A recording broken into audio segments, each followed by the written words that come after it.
Okay, all right, so we will call to order the August meeting, the Bloomington Board of Park Commissioners. And obviously we have all four of us today, so that's great. And could we start with the roll call, please, Kim? Yes. Kathleen Mills. Here. Ellen Rodkey. Here. Israel Herrera. Here. Jim Whitlatch. Here. Thank you. Okay, and then, excuse me, first up we have the consent calendar as we always do, so that includes the minutes and claims and non-reverting budget and business report, credit card refund report, and surplus from the last month and a half or so, and then also just a couple of recurring partnership agreements and contracts that were smaller that are under this section. So do we have a motion to approve this? Move that we approve the consent calendar agenda. Second. Okay, and a roll call for all those in favor, please. Kathleen Mills. Aye. Ellen Rodkey. Aye. Israel Herrera. Aye. Jim Whitlatch. Aye. Okay, motion is carried. So next up, we will move into Section B, which is our public hearings and appearances. And we have, always nice to have some awards here at the top of the meetings. We have a Bravo Award that Emily Book will tell us about.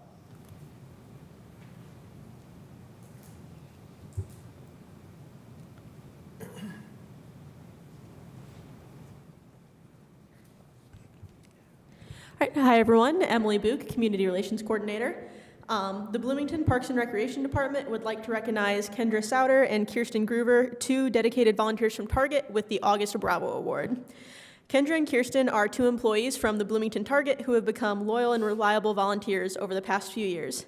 This past summer, both Kendra and Kirsten volunteered for our Touch-A-Truck and Adult Field Day events. They were integral parts of the success of both events. They assisted with setting up flagging, signs, and games, as well as checking in and supervising attendees. They were also essential in recruiting several of their fellow Target employees to serve as volunteers for both events and served as my main points of contact. So on behalf of myself, Bill, Haley, Crystal, and the department, we would like to thank these two ladies for all of their hard work and dedication to our programs this summer season.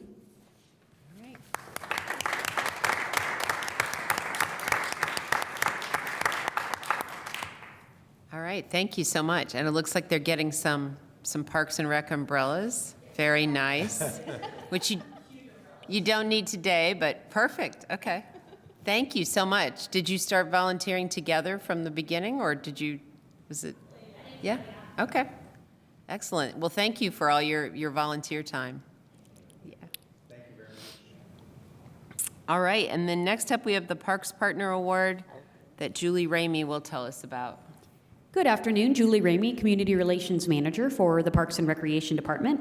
The department would like to recognize the Doghouse as the recipient of our Parks Partner Award. This award is a component of our sponsorship program and recognizes our most outstanding collaborators and supporters. The Doghouse is a locally owned, family-run business that was started in 2005 by Jim and Beth Dozenbrock. The Doghouse is Bloomington's first and only cage-free boarding and dog daycare facility. Jim and Beth have been in the pet care industry since 2001 with their first venture, Top Dog Pet Services. As our client base grew, the need for a permanent home base came up and the Doghouse was created. Now, Parks and Recreation's digital sponsor database goes back to 2010, and the Doghouse is listed every single year as a supporter of Parks and Recreation programs. They have been ongoing supporters of Drool in the Pool, which is our annual dog swimming event that takes place after the pools are closed for the season. And dogs have their day to swim in the pool. The Doghouse has also been a significant contributor to other Parks and Recreation programs, including the Performing Arts Series, Movies in the Park, and our nighttime dog walk, Howl at the Moon. We are incredibly grateful to Jim and Beth and all the representatives of the Doghouse for their support, and we are proud to recognize them with the Park Partner Award. And Julia and Anna from the Doghouse are here today to accept the Park Partner Award plaque. You want to come up? Would you like to say a few words? I would if I could. Thank you. Hello, my name is Anna Butler. I'm the client care manager at the Doghouse. I'm here with my colleague Julia Buchanan-Schwenke. And on behalf of Jim and Beth and everyone at the Doghouse, I want to say that we're honored to accept this award. We're beyond proud to be part of such a resilient community and to be able to provide jobs and pet care services to the people in it. It's been a real joy to support the Bloomington Parks and Recreation Department and all the ways that they and you enrich our lives, especially when your events also enrich the lives of our canine best friends. So thank you so much on behalf of us all.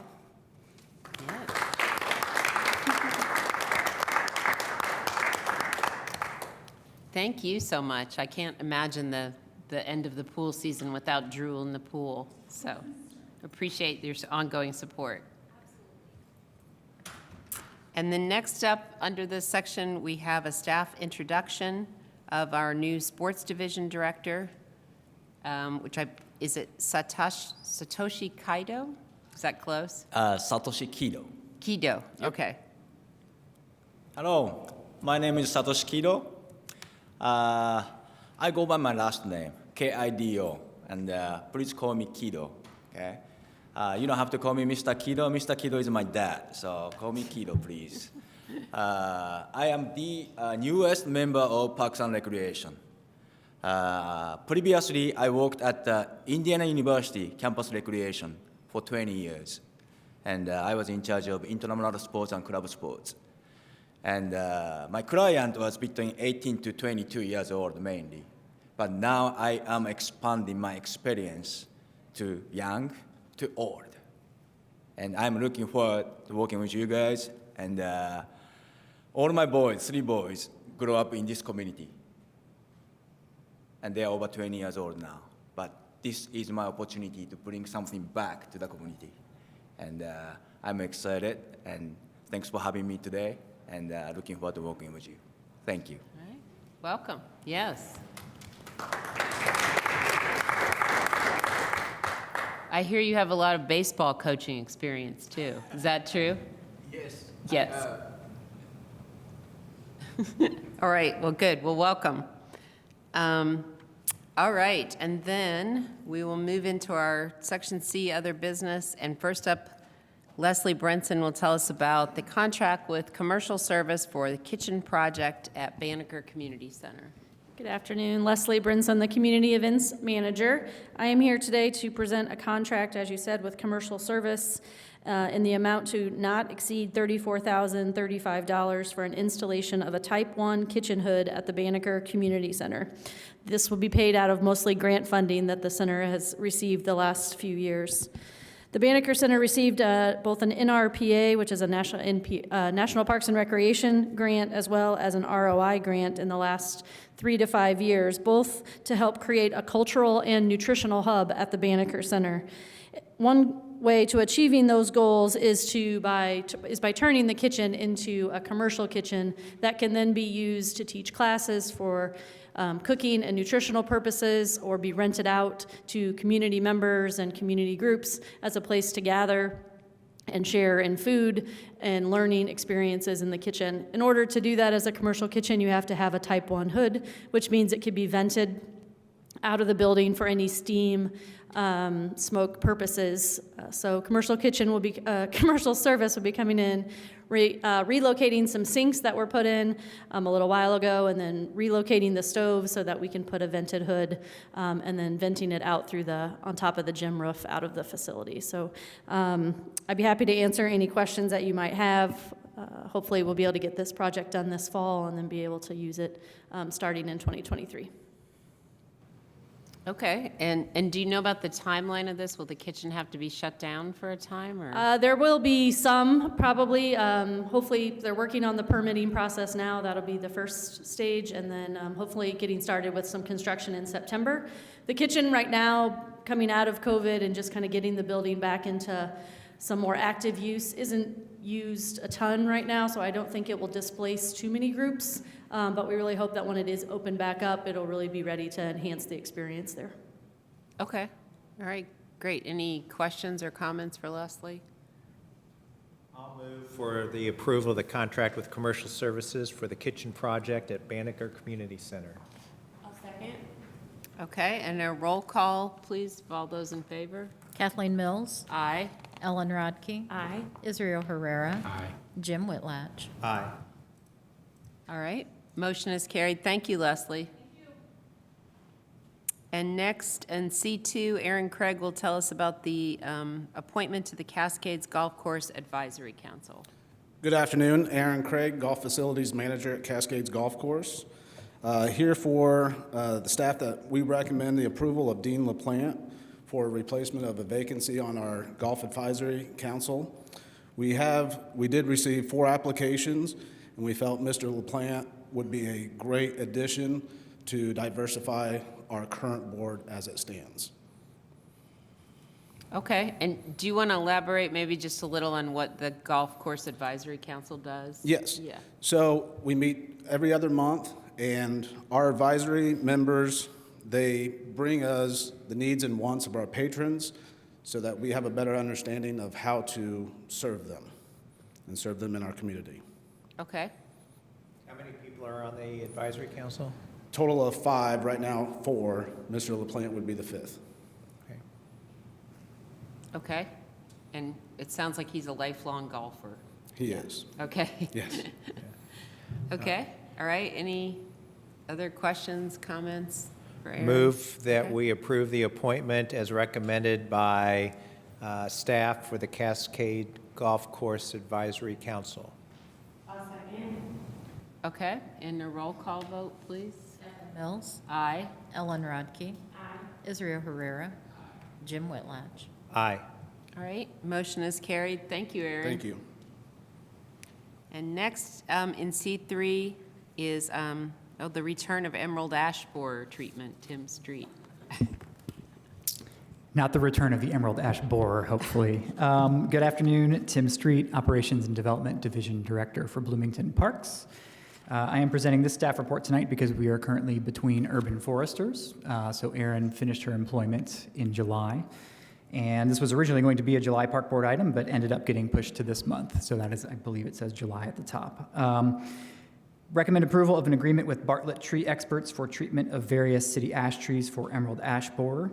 The amount is $14,924, and the funding source is the Urban Forestry General Fund. The city has a number of ash trees, around 200 that are divided into 3 groups. So every year we treat about 1/3 of those trees for the emerald ash borer, and this is the continuing treatment of 73 of those trees for treatment this fall. Happy to answer any questions on this. You're probably the wrong guy to ask, but what is the success of treating the ash borer? Do you know? Well, the fact that we still have about 200 ash trees in our city inventory indicates that the success is good. Especially if you go to Bryan Park, I would cite as a great place to go and see some really big, mature ash trees. The city has been able to retain these ash trees through the ash borer infestation through this continual treatment. So high rate of success. I've got a dead one that's cut down sitting in my driveway right now. And so I did a little research, and it looks like that they actually thought that the ash tree would probably just go away because of it, but there's actually some success in treating them. Is that right? Yeah, from what I understand, if they were treated from the beginning with continual treatment, it's basically been able to mitigate the effects of the ash borer. That's not to say that we don't still lose ash trees. You know, there's other reason we lose trees too. If you drive around the city, there's not many other ash trees around that aren't standing there all the way dead. So Yeah. we're lucky to still have as many mature big ash trees as we do. Ash trees still, or? We do not currently plant ash trees. There may come a time when there's natural resistance and the infestation has passed that we may be able to return to that, but it is not on our current list of street or internal trees that we plant. And the trees are just treated, like each tree is just treated every 3 years? Correct. Okay. That's the rotation that we're on. Okay, any other questions for Tim? Move for approval of the contract with F.A. Bartlett Tree Experts for the treatment of the emerald ash borer treatment for 2022. I'll second the motion. All right, and a roll call vote, please. Kathleen Mills. Aye. Ellen Rodkey. Israel Herrera. Jim Whitlatch. Aye. All right, motion is carried. And then Tim will stay with us for a couple more items. Next is the scenic construction for Rogers Family Park. That's right. So this is an item the board has heard about before for a couple years. Back in January of 2021, or maybe February 2021, there was a design contract that was approved, and I believe sometime in between now and then, we've delivered a report that updated on the project status. So I'm pleased to come before you tonight to recommend approval of a construction contract with Scenic Construction Services for the construction and conversion of Goat Farm Park into Rogers Family Park. As mentioned, this has been on the board for a while. The contract total for this, which was achieved through an invitation to bid, is $643,460.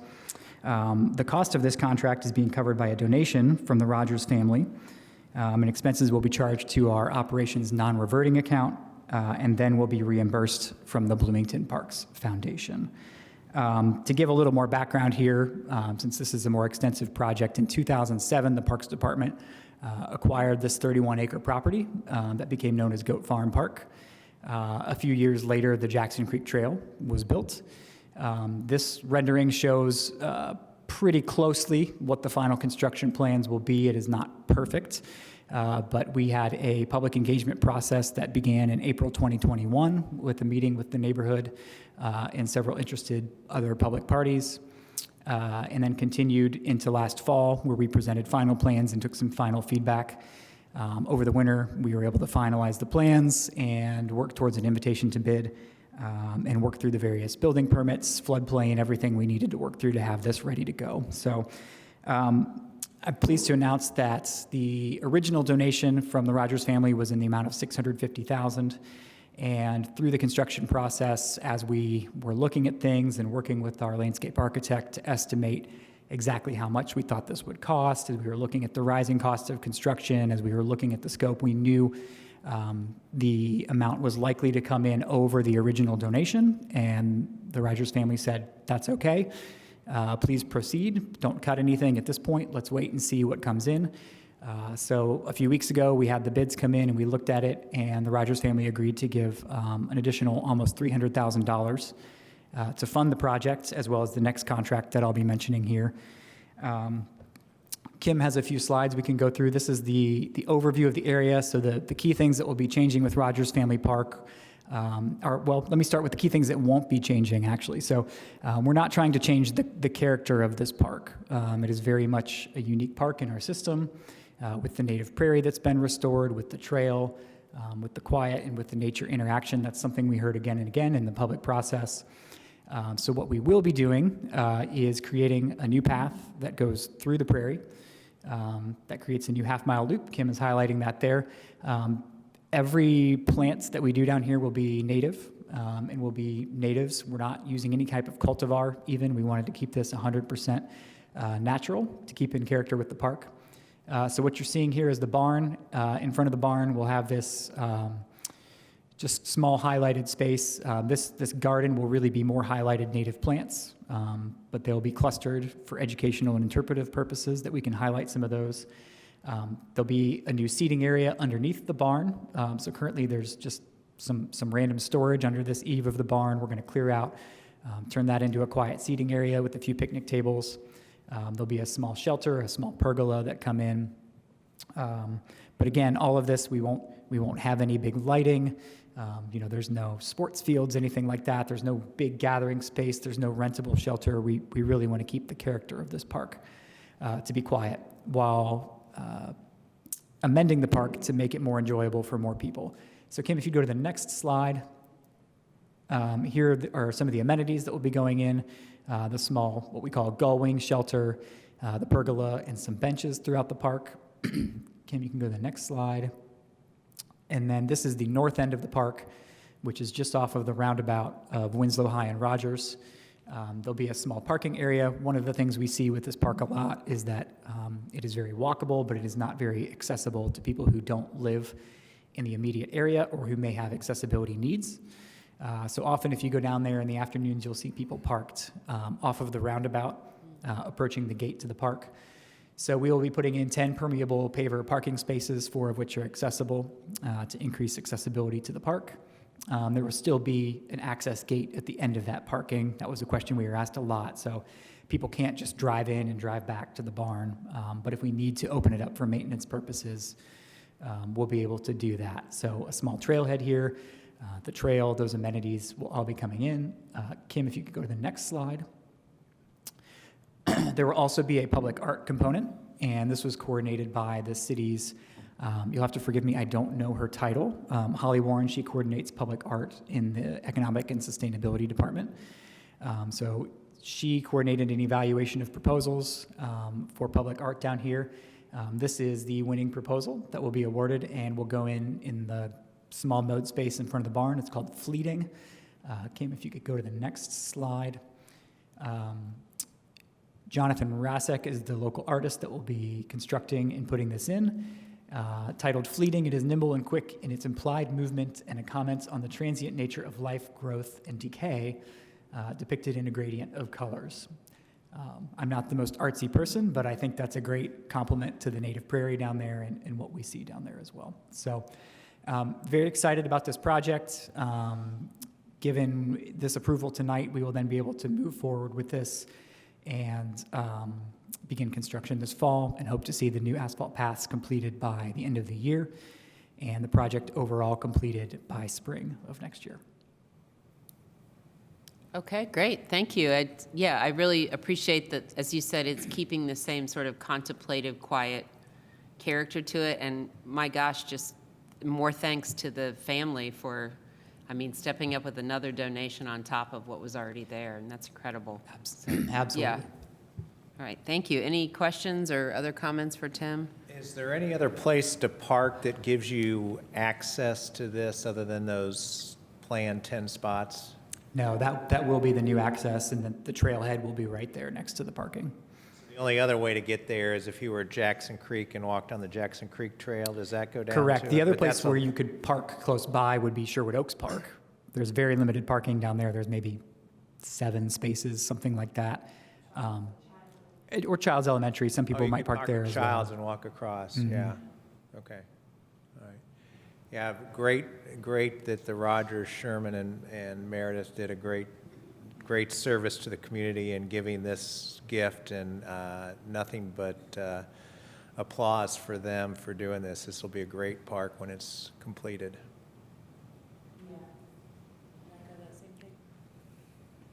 Okay, all right. Move that we approve this item for scenic construction for Rogers Family Park. I'll second.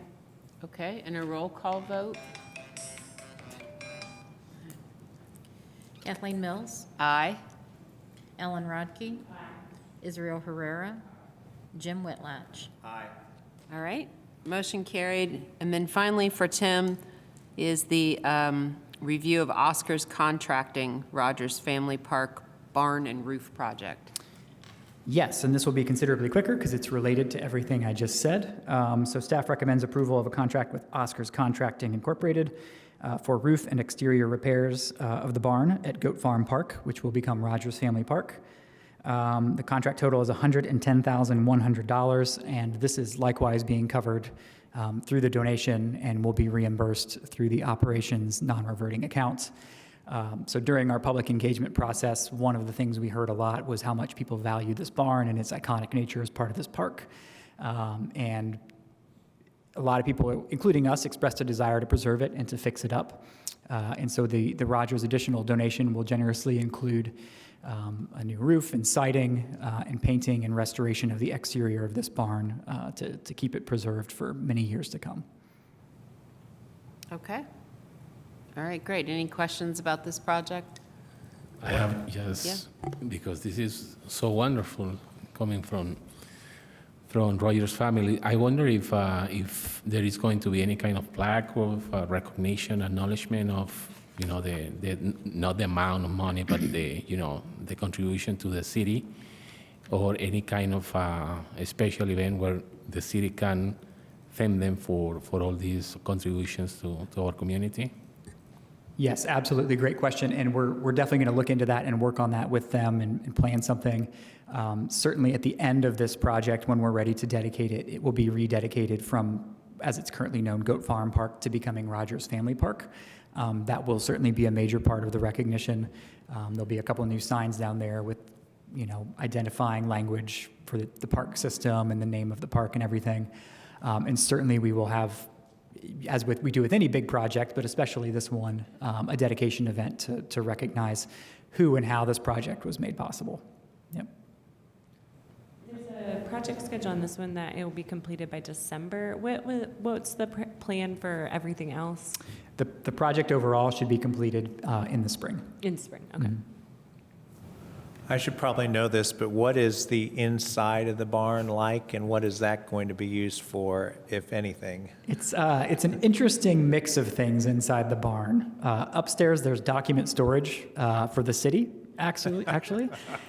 So there's a whole lot of documents upstairs. There's a sort of half bachelor pad residence built in that was maybe where people played poker and hung out in years past up there from its days in private hands. And there's what's left of an old wood shop that was on one side of the downstairs, and then the other side of the downstairs where it's actually open as you would picture a barn. We currently have some storage in there, and we're going to continue to look at that long term to see if maybe we could clear some of that out and maybe occasionally open it up for natural resources, interpretive events, or something like that. So it's basically an artistic piece for the park as it stands now. It is an amalgamation of many things, including storage right now, and part of that is us getting out there and cleaning some of those old items up as well. Okay. Yeah, I looked over at our city attorney like, just full of documents? Like, yeah. Right, exactly, yeah. Okay, all right, good. Approval of Oscar's Contracting Rogers Farm Family Park Barn Roof Project. I'll second that. Okay, and a roll call vote, please. Kathleen Mills. Aye. Ellen Rodkey. Aye. Israel Herrera. Aye. Jim Whitlatch. Aye. Okay, all right, great. Thank you, Tim. Thank you very much. And next in C6, Julie Ramey will tell us about the naming of Southeast Trail. Good afternoon, Julie Ramey, City of Bloomington, obviously Parks and Recreation Department. You can tell what's automatic. I'm the Community Relations Manager, and I'm bringing to you today our recommendation for approval rather, of an official name for a 1/3, more or less, mile paved trail that borders the Renwick neighborhood and connects to Southeast Park. We would like to make the move to officially call this section of trail Southeast Trail. In December 2019, the department, through the Board of Park Commissioners, accepted a transfer by quitclaim deed from Ramsey Development, the paved trail and about 7 acres of green space. The donated land connects Southeast Park, which is about a 9-acre park south of Moores Pike, with the west side of Sayre Road. The paved trail is along a fork of Jackson Creek, and it connects to the community of Renwick sidewalk system that's intended to foster a walkable community. Okay, and so is this something that people in the area already refer to, you think, as Southeast Trail, or is it? Historically, it goes by many names, including Renwick Trail is the one that is most popular. It was never officially named that. So with the influx, or rather the start of our new trail branding project, we are preparing to sign the trail, put up our own trail branding and rules of trail use, and identify it as an official part of our system. And because of its proximity to Southeast Park, it makes sense to call it Southeast Trail. Okay, that does make sense. All right, any questions or comments for Julie? Move that we approve the naming of the trail to the Southeast Trail. I'll second that. Okay, and a roll call, please. Kathleen Mills. Aye. Ellen Rodkey. Aye. Israel Herrera. Aye. Jim Whitlatch. Aye. All right. Thank you. Motion's carried. Thank you, Julie. All right, and then next up, we have the contract with Tennis Technologies for Park Ridge East Tennis and Basketball Court, and Kido will tell us about that. Thank you. Satoshi Kido, Sports Division Director. This is my first request, so be patient with me. As you know, the Park Ridge East basketball and tennis courts were very aged and need a new surface. Paving job is done last week, and we need 30 more days to put down coating and lines. Would like to recommend Tennis Tech to complete the project. They have done a project previously with us, and they do a good job, and they have a reasonable price. One caveat to this project is we are looking at considering pickleball. As you know, pickleball population is growing, and there are some requests. So that's something I am researching right now, and issue is this is a residential area, and pickleball makes some noise. So we want to talk to the community members before we're gonna move the motion. Okay. All right, thank you. And I think we have some public comment. Oh. Yes. What's your name? Nancy Martin, I Nancy. sit up right there. And Okay. Go ahead, Nancy. Yeah. Yes. Hi, I've lived in Park Ridge East since 1996 and grew up in Hoosier Acres, so I'm a Bloomington person. I'm also a recent pickleball player, and I have to say how frustrating it is to find any courts in Bloomington, and how easy it was when you resurfaced RCA Park to take one of those tennis courts and increase by 50% the amount of racquetball courts we had, and they're still always busy. What's nice about pickleball, and I was a tennis snob because I coached tennis for years and even had a team third in the state and things, and played basketball for IU and lettered and everything at North. So, to me, I laughed about pickleball for a long time. I hate to say it, it's great fun. It's very accessible for all ages, and it's easy entry into pickleball in that I got on Amazon, spent $48, got 2 rackets, a case, and 4 balls. And that's all I had to pay. But I also walk all the time now that I'm retired by the park, and our tennis courts are not utilized very much. When it's tennis season, they're busy, but most of the season it's not. By adding 1 tennis court into 2 pickleball courts, it takes the same footprint, so that's pretty nice. And you can leave the tennis net up because that keeps the ball from running back and forth. It just requires 2 more nets and slightly more lining on there. It's an easy conversion, and since we're used to playing next to tennis courts, the balls running back and forth aren't much of a problem.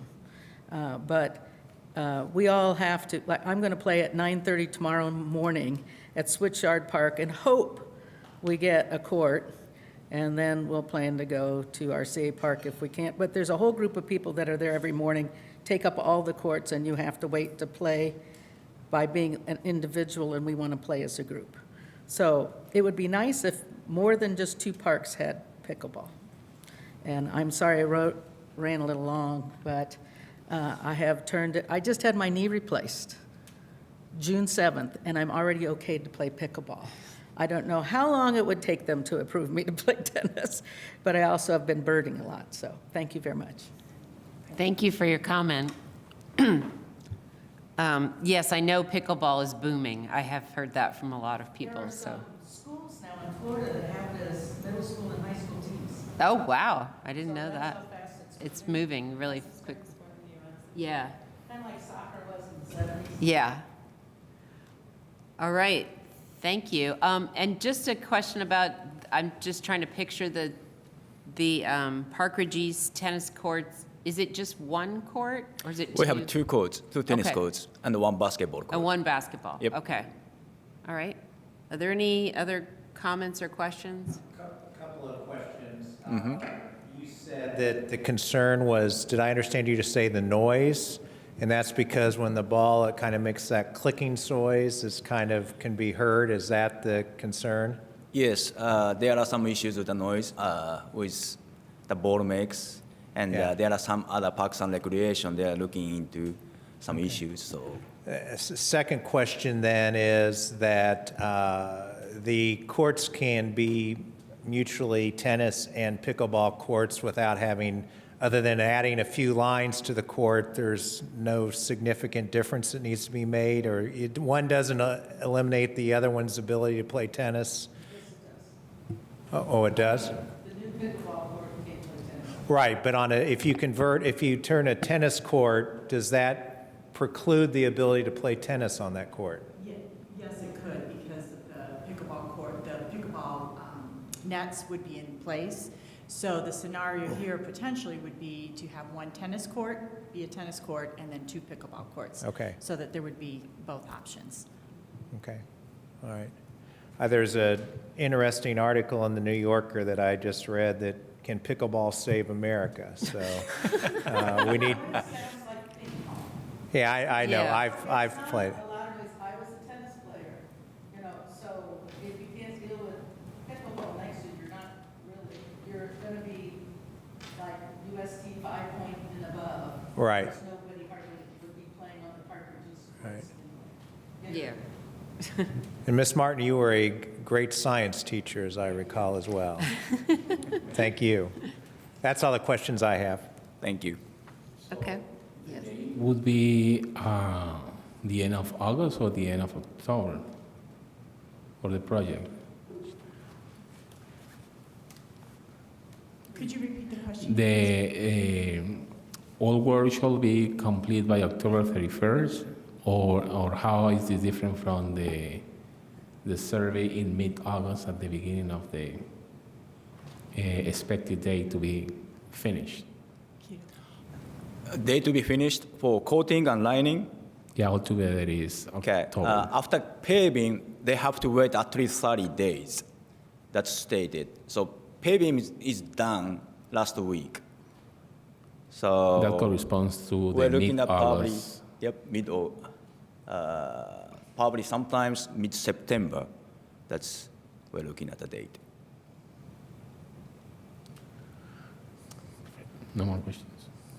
Move Okay. to approve the contract for Tennis Technologies for the Park Ridge East Tennis and Basketball Court. And a roll call vote? Kathleen Mills. Aye. Ellen Rodkey. Israel Herrera. Jim Whitlatch. Aye. All right. Motion is carried. So thank you to Keto and to our comment from Nancy. And next up, Joanna Sparks will tell us about the contract with Baker Stonework at Rose Hill Scatter Garden. Good afternoon, Joanna Sparks, City Landscaper, here today to recommend approval of a contract with Baker Stonework to do some limestone restoration work for us at Rose Hill Cemetery in the area where we are working to create a scatter garden. So basically, and I would like to just plug Barb Dunbar. She is actually on vacation, and she put together this contract and this wonderful staff report, with the graphics. So thank you, Barb. So I don't know if you're familiar with Rose Hill Cemetery, but one of the oldest sections, the old Spencer section, used to house a fountain, which is now, the fountain itself is now at Waldron Hill Buskirk Park. But this is the area in the center of the photo where the monument shape is. That is actually where the basin for the fountain used to be. And we removed it in the last, I guess in the last 3 years. And it has just been gravel, sort of waiting. We didn't really know what we were going to do. Well, we have been tasked with creating a scatter garden in one of the cemeteries. Originally, we were thinking it would be at White Oak Cemetery because we have a large open space where the Presbyterian Church used to be. So there's a foundation, and that would preclude using that area for burials, but it wouldn't. It would be very nice for above-ground activities. So anyway, we collectively, but again, I will say that Barb is, should kudos to Barb for suggesting that we contemplate using this existing historical site within Rose Hill Cemetery as our scatter garden, and this contract with Baker Stonework will refurbish the existing sidewalks, which would allow smooth and safe ingress and egress from the newly paved roads, and create a small elevated area where it's a designated space for loved ones to put ashes, put cremation remains, a safe space. And in the consent calendar, we had a service agreement, small contract with Purcell Monuments to create a monument, a granite monument that would go in the center that would allow for loved ones to have their name engraved as a memorial as part of the scatter garden services. So we're still working on cost and service offering.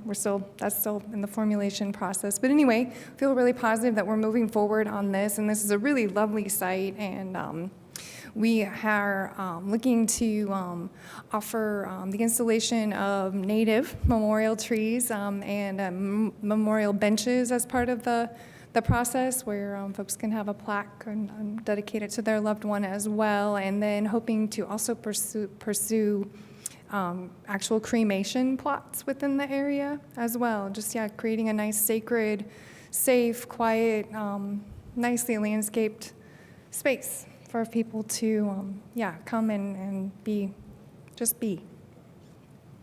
Okay. And so we don't have, this is new, and there's not a scatter garden at any other city-owned cemeteries? No, this is new, and there's very few in the state, just as with the green burial services that we offer at White Oak. There's very few cemeteries that can offer that. Right. Yeah, and there's for a lot of reasons, there's a greatly increased demand for cremation services, and this provides folks with a different way to memorialize their loved ones. Okay. Thank you. Any questions for Joanna about this? Move we approve the contract with Baker Stonework for the stonework at Rose Hills Cemetery Scatter Garden. And a roll call vote? Kathleen Mills. Aye. Ellen Rodkey. Aye. Israel Herrera. Aye. Jim Whitlatch. Aye. All right. Motion is carried. And then Joanna will stay with us to tell us about item C9, which is the contract with Scenic Construction for the earthwork at Rose Hill Scatter Garden. Yes, and Joanna Sparks, City Landscaper, and for this particular contract, thank you go to Tim Street for doing the legwork on this one while I was on vacation. Sorry. But as you can see in the photo up there, it looks pretty disturbed. The areas around the perimeter of the wall were asphalt. That was a road in May. But as part of the paving, the big paving project we had earlier this year, we were able to work in tandem with them, the same company, and hired them to come in and actually remove the road bed. And they did it mostly, but there are some areas where with the machine, they just couldn't really maneuver well enough to get everything. So we realized we need to remove some more road bed materials, and then of course we need to bring in good quality soil, hopefully invasive free. But that doesn't exist, but we can hope for it. But anyway, they're going to bring in soil and level that out and install some Kentucky bluegrass seed, as well as UDO-approved turf seed mix, and put down a non-plastic erosion control blanket, coconut fiber. And they are also going to, trying to remember what else. I guess that's it. Yeah, they're going to remove that, and they're going to do the turf. It seems like they were going to do something else for us, Tim. No? Okay, it was not the limestone. Okay. So sweet and simple, straightforward, and that work should be done by the end of September. So, and I'm happy to report that trash can there in that photo on the right side is already gone. Okay.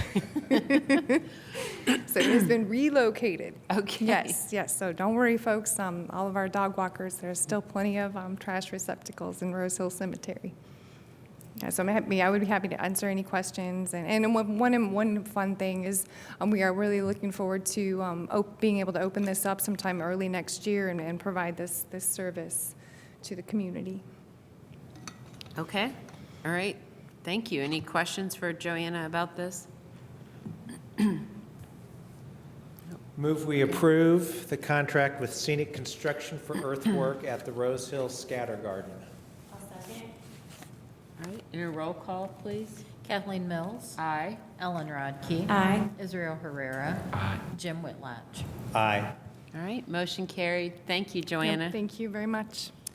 And then finally, in our section C, Mark Sterner will tell us about the partnership agreement with Bloomington Soccer LLC for soccer program at Twin Lakes Recreation Center. Good afternoon, Mark Sterner, General Manager of the Twin Lakes Recreation Center. Today, with the approval for Bloomington Soccer, Bloomington Soccer has operated since 1999, and we have operated with them for the last 14 years since we purchased the Twin Lakes Recreation Center in 2009. Ownership changed in 2018 from Chris Doran, longtime operator, to David Prawl. Bloomington Soccer benefits by preference in dates, times, reduced turf fees, and marketing. Parks benefits by Bloomington Soccer providing expertise in operating the soccer component, providing instruction and leagues for all ages, from recreational to competitive leagues. Bloomington Soccer, they function with about 80% of our rental space for the turf. So they come in with an expertise that when we purchased the building in '09, our management staff did not have that expertise. So the benefit's been good in that aspect. The only change to the agreement is in Section 4, Article C, and that is just indicating that we're asking the group to complete competition by 11 p.m. Some games were running over last year, so we felt like we had to put a limit on that. And staff recommends approval. Be happy to answer any questions. Okay. All right, and I assume if games were running over, it was just more of drain is not the right word, but more of an ask for the Twin Lakes staff that's in there if it's running that late. And That's correct. We've got a lot of students that close the building down for us. They've got to get up for classes. So just to set an expectation for them, we close the building at 10, so we already allow them to operate an hour past our closing time, and we just felt like there needed to be some limitation put on. okay. Seems reasonable. Yeah. Not play soccer until midnight. Okay. Any questions or comments for Mark? Move to approve the partnership agreement with Bloomington Soccer for the soccer program at the Twin Lakes Recreation Center. I'll second. And a roll call vote? Kathleen Mills. Aye. Ellen Rodkey. Aye. Israel Herrera. Aye. Jim Whitlatch. Aye. All right, motion Thank you. carried. Thank you, Mark. And then into our Section D, we have one report tonight, the Community Health Improvement Plan from Emily Carrico. Hello. I have to pull it down pretty far, don't I? I'm Emily Carrico. I'm the Health and Wellness Coordinator for the Bloomington Parks and Recreation Department. We'll wait for the slideshow to get going. I just wanted to let you guys know about the Community Health Improvement Plan that I am involved in. And it's just for information. There's no need to approve anything.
All right, I can promise you it is worth the wait because I did not design this, but part of the Community Health Improvement Planning team did, and they did a fantastic job. So this is the Monroe County Community Health Improvement Plan for 2022. This is actually the third iteration of the Community Health Improvement Plan involving the partners of the City of Bloomington Parks Recreation, Indiana University Health, the Monroe County Health Department, and the Community Voices for Health in Monroe County. All right, so the Community Health Improvement Plan, we do abbreviate it to CHIP, so I apologize if I say that a lot, but Community Health Improvement Plan is quite a mouthful. So we like to use data from our community health assessment to identify priority issues, develop and implement strategies for action, and establish accountability to ensure measurable health improvement. So this is really unique because it directly engages members of the university, members of the community, not just, professionals like myself. All right, so it really starts off with the community health assessment, like I mentioned. We abbreviate that to CHA. So we have CHIPS and we have CHAs. But it's a systematic process involving the community to identify, analyze, prioritize issues that are affecting the health of the community.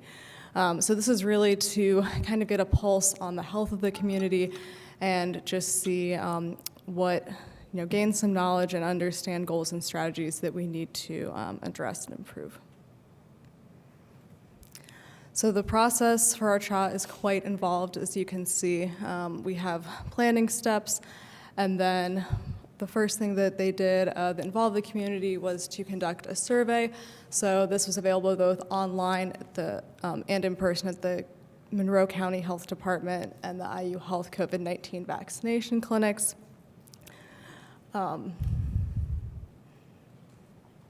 Thank you. And the group then conducted focus groups and deliberative sessions that were held with the community through 2020 and 2021, just to gain a greater understanding of what the community perceived as some of the greatest needs. So that was kind of really our subjective data collection, hearing directly from community members. They then took secondary data collection, so just looked at already existing, data groups that looked at more of those objective measures of what we have going on in our community health. These were analyzed and kind of mushed together, and those determined the priorities that we presented at our think tanks. So the top priority health issues that were discussed at our think tanks are listed above. We came up with 10, or rather our community members came up with 10 of those. These think tanks were held in the spring of 2022, actually at the Switchyard Pavilion and also at Benjamin Banneker Community Center. So we made a big effort to try and make these just very inclusive. We had one held on a weekday, one held on a weekend. We offered child care upon request, and we also offered an interpreter, so if that's something that someone would need, we had them on hand and available. So at these think tanks, we allowed community members to vote on their top 3 priority issues. We explained a bit of a blurb about all of these. While most community members already came with something in mind, we wanted everyone to just have a general understanding of some of the data we collected over all of these. So we took them and we distilled them down into our top 3 priority issues. And I do want to note, affordable housing did come up as one of our top priority issues. However, we know that we have the wonderful group with the Heading Home 2021 initiative already working on this. So for that, we will go ahead and defer any interest for our community members to attend those meetings. So what we came up with was our Poverty and Navigating Health and Social Services group, our Inequity, Discrimination, and Bias group, and our Substance Use and Mental Health. So some of these were a little bit more separate in those 10 choices, and we felt that we were able to address all of the top priorities, kind of blending a couple of them together into one category. So I want to go ahead and just give you a brief understanding of some of the data that we collected for each of these groups. There's a lot of wonderful slides here, and I even took quite a few out just for time purposes. But as you can see above, we had nearly double the instances of overdose deaths in Monroe County from 2019 to 2020, and that stayed the same, unfortunately, in 2021. We also had 31 alcohol-related deaths in 2021, and you can also see that the visits to our emergency department for alcohol and drug use increased from 2019 to 2020. You can also see that alcohol was involved in 13% of driving deaths from 2015 to 2019. I believe that's a national statistic. That is not specific to Monroe County. Specific to Monroe County, we do had 228 suspensions involving 208 students due to drugs, alcohol, or tobacco use in 2019.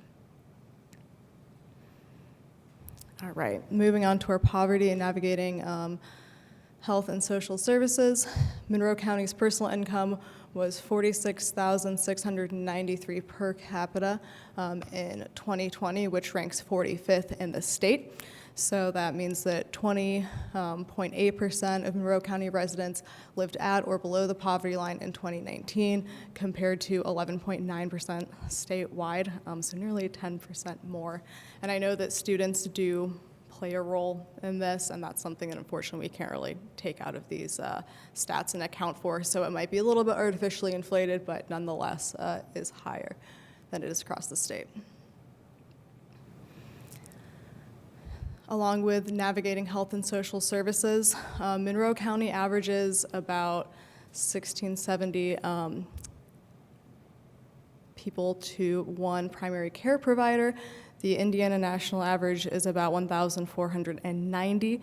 So while Monroe County is just a little bit higher on that ratio of community members to their primary care provider, you can see that we really do serve as a hub for those around us. And if you look at some of those surrounding counties, they have numbers that are exponentially higher than ours for our primary care provider, and we know that a lot of those individuals do come and seek help from Monroe County. So we heard quite a lot of feedback on this from our community members at our think tanks and through our surveys and various other data collections.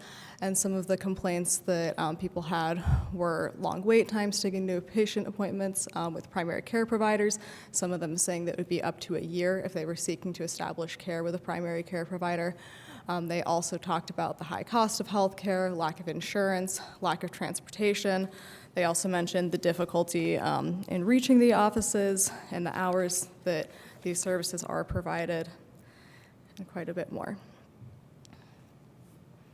All right, our final group is inequity, discrimination, and bias. So this really is focusing on our social determinants of health. We all know that our environment can play a very big role in our health, so that can do with socioeconomic factors, physical environment, health behaviors, and access to health care, so it does overlap a little bit with our previous group. But really we're focusing on how do we improve the odds and improve kind of the social determinants of health for people in our community. So from the CDC, many populations experience health disparities, including people from some racial and ethnic minority groups, people with disabilities, women, people who are LGBTQI+, and people with limited English proficiency, and those who are unhoused, and other groups. So we know that these groups just disproportionately have worse health outcomes than their white counterparts. For example, Black and African Americans have a 4-year lower life expectancy than their white counterparts. Yes. All right, so something that we did was a CHIP kickoff in mid-July. We presented a larger version of this PowerPoint to a variety of community groups, and we started forming teams. So from here, we formed teams. We are still welcoming members to join us and join the group that they feel sparks their interest. And from there, they are able to establish regular meeting times and work with staff from partnering organizations. I will be with the Inequity, Discrimination, and Bias group, and our first meeting is August 26th at 10 a.m. at the Monroe County Library. So if you'd like to attend, we do have a hybrid option, which I believe all of our groups do. We have a little QR code if anyone would like to scan that lets you see all the information for our other groups. Yep. And thank you guys for listening. If you have any questions. Okay, it's a lot of good information there and very detailed about the concerns. So thank you for that, Emily. Yeah. Thank you. Yeah. I was just curious, Emily, is this the first time we've launched this initiative, or do we do it like every so many years? So typically these run for about 2 to 3 years, just kind of depending. So this is the third time that we have been involved with it. It is part of the Monroe County Health Department's accreditation, so they are required to run a CHIP. I will say that looking at just comparatively, the Bloomington CHIP and Monroe County CHIP does a wonderful job involving our community members and different partner groups, though all county health departments have to do this. I think that we really try to dig in and reach a lot of people and make a big impact with this. Okay, thank you.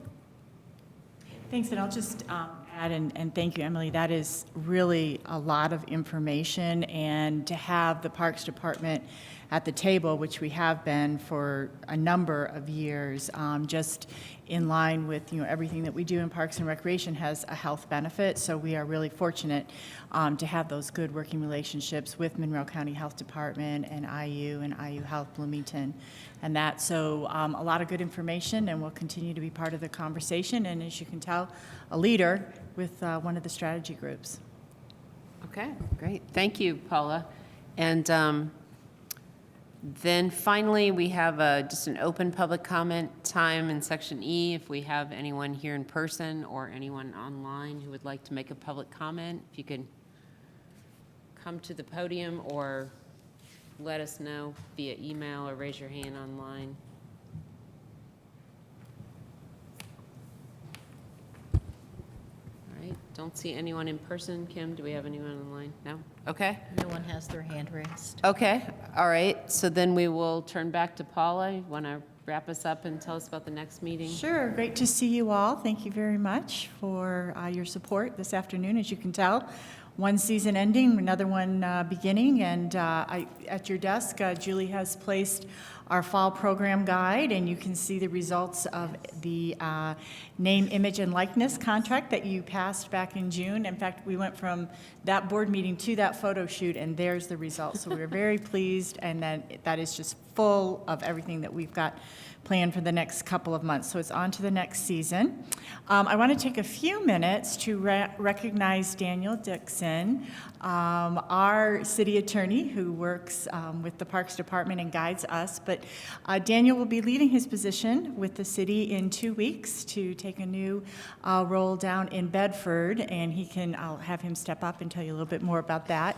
But we really all want to thank Daniel. He joined the city legal team during the pandemic, and so I met Daniel virtually, and we onboarded him to what Parks and Recreation contracts and projects are all about, and we generate a lot of them. So we met him via Zoom, and I think finally met in person probably just, in the end of 2021. So he is always responsive, has guided us through just numerous questions and some challenges, and we are really, really going to miss him.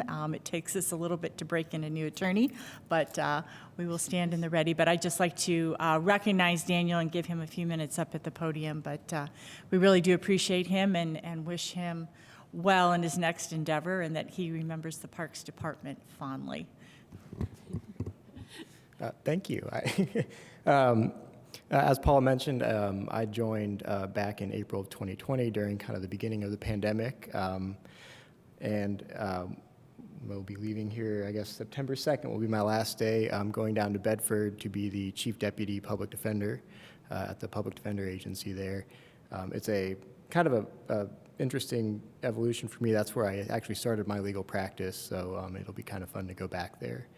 I am going to miss parks a lot and coming to these meetings, although people kind of look at me funny when I say it. Parks is really kind of one of the bright spots in my work with the city.